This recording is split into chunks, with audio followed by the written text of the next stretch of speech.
chuan na ka chau kho hi du du ka pa na kha cham nak thong in a si na fa dot ni in dai tanga phim na ka chong nang ni than ti pu ti rian sang na chuan na fa dot hi ram na dom biak ina ka choi sa kai lom anai lom ve i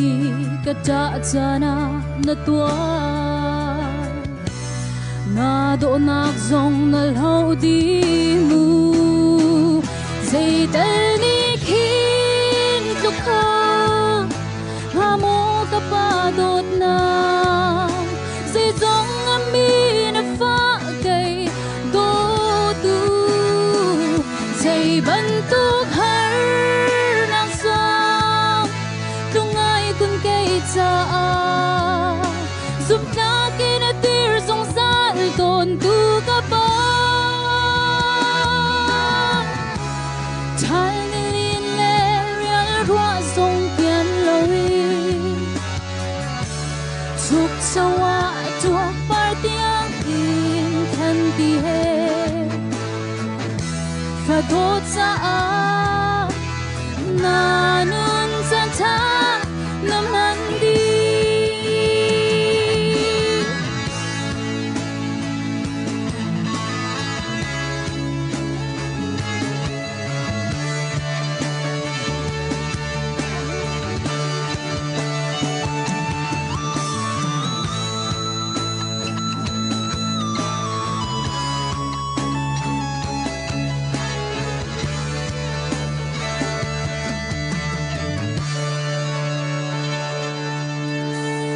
hin ka dir mun le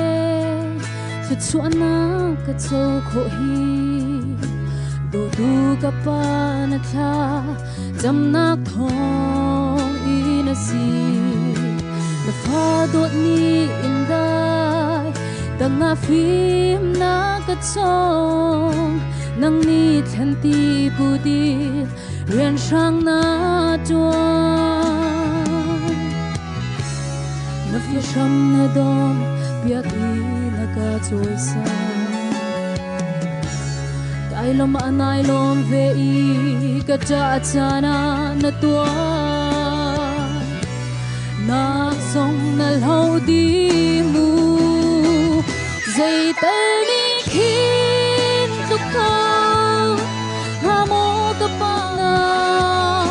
zai zong amin na fa kai do zai bak har nak sa tung ai kun kai cha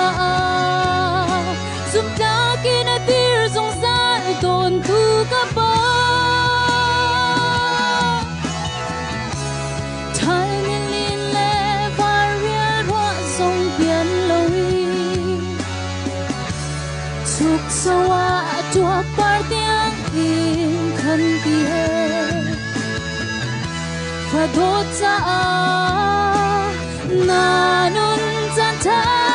na man di khar do tu le nun na ka ma sia tu boy pani ta chua in pe chen se zai ta ni khin tu kho ha mo ka pa dot na zai zong amin na fa kai do tu zai ban tu har nak sa tung ai kun kai cha zum ta ke na tir song san ton tu ka pa thar lin le